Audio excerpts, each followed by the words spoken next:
Welcome back, my friends. It is time to get back to normal because, once again, for the first time in quite a while, it's time for Let's Play WCW 2000. And this little season has been one of the more consistent, but due to circumstances out of my control, this, much like all the others, had to go on a little bit of a hiatus, but now we're back and ready to go. But now I'm gonna take you back to the last pay-per-view and give you a little bit of a recap of where things are going and where things have went. Because at the last pay-per-view we saw a face-off between Scott Steiner and Hulk Hogan, which I can guarantee you is setting up Scott Steiner, Hulk Hogan for Spring Stampede in April for the WCW World Heavyweight Championship. We also saw the ending of the feud between Ric Flair and Jeff Jarrett in a cage match, and due to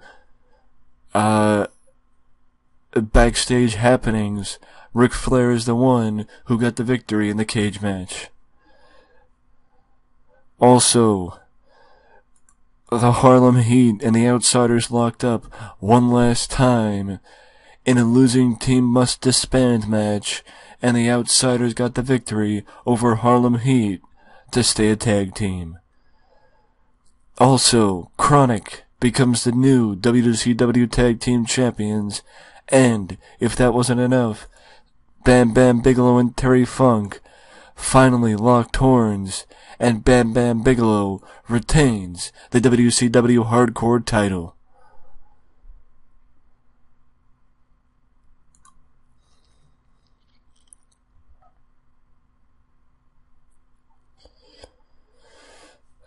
But, either way, we also have a new WCW Cruiserweight Champion, as Dean Malenko is now in his 5th reign with the championship after defeating Juventud Guerrera at the pay-per-view.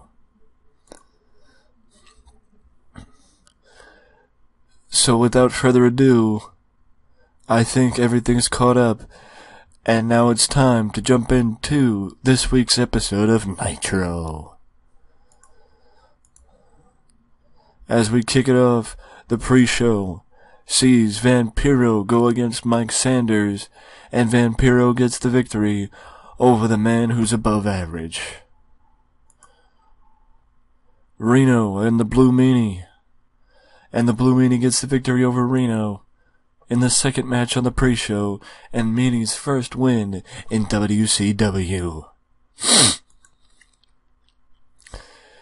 Now, we move to the first match of the show, as Perry Saturn makes his return to the WCW, defeating the former television champion Norman Smiley, and this no doubt sets up Saturn for a future match, or puts Saturn one step closer to a future match against the current television champion, Dave Finlay. And now we move to the, I don't want to say the opening segment, but now we move to the first in-ring segment with Diamond Dallas Page, Hulk Hogan, Ric Flair, President Roddy Piper, and Eddie Guerrero.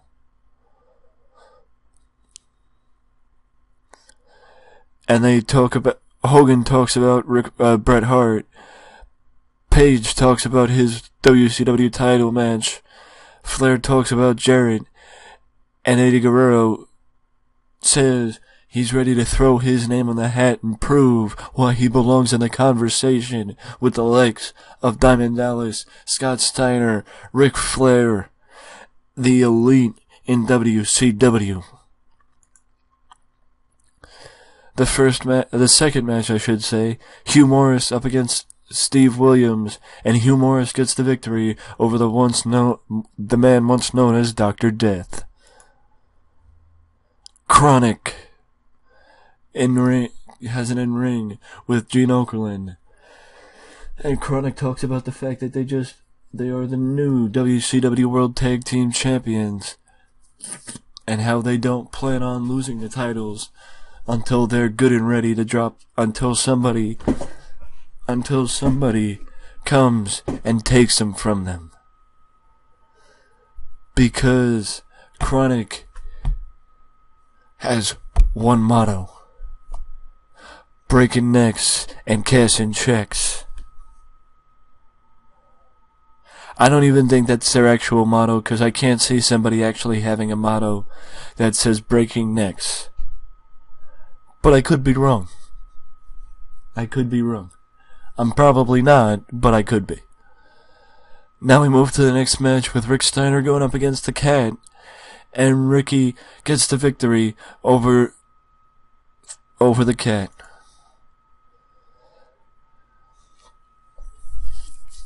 Finally, after all this time, Taka Michinoku steps into the ring for the first time on WCW programming against Low Ki, as Taka's build to his title match against Dean Malenko officially can begin. As Taka is now joined by Gene Okerlund in the ring, and Taka talks, because not everybody knows this, but Michinoku could actually talk. Not well, but he actually could. And I may bring in a manager for Michinoku to help him with his promos, because he will be feuding with Dean Malenko for at least a couple of months. But either way, Taka Michinoku talks about what he's doing in WCW and why he wants the WCW Cruiserweight Championship. And now we go to the backstage. We go in the ring as Bret Hart, Scott Steiner, and Jeff Jarrett make their way out to the ring, and they are joined in the ring by the American Nightmare, as they all talk about the six-man tag team match tonight. But it's fair to touch upon this point that Jeff Jarrett and Scott Steiner, as well as Bret Hart, didn't seem like they particularly liked the fact that they were joined in the ring by the American Nightmare, almost like they wanted promo time for themselves without being joined by the Nightmare. Now, this match was solely based on the fact that both Prince Iaukea and Lenny Lane have not competed a lot recently, so I wanted to give them in-ring time, and the only way I could give them in-ring time is by giving them a match. Yes, I know I could have given them a match on Saturday night just as much as I could have given them a match tonight, but I chose just to give them a match tonight for the hell of it. Much like the segment we saw earlier with Bret Hart, Scott Steiner, Jeff Jarrett, and the American Nightmare, this match has the same. This segment has the same ramifications, but is backstage instead of in the ring, as these three will be competing against Jeff Jarrett, Scott Steiner, and the American Nightmare in the main event.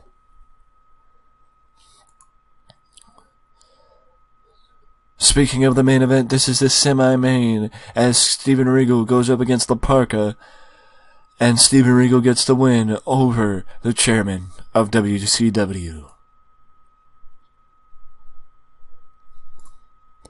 Now we head to the NWO locker room with Medeja, Scott Steiner, Bret Hart, and Jeff Jarrett.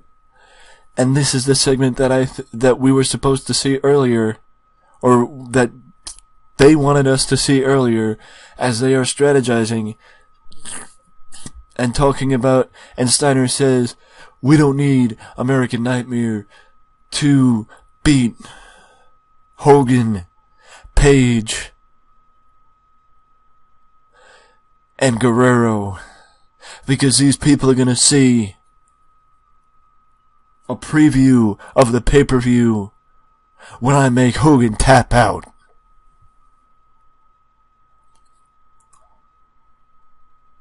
And now we move to the main event.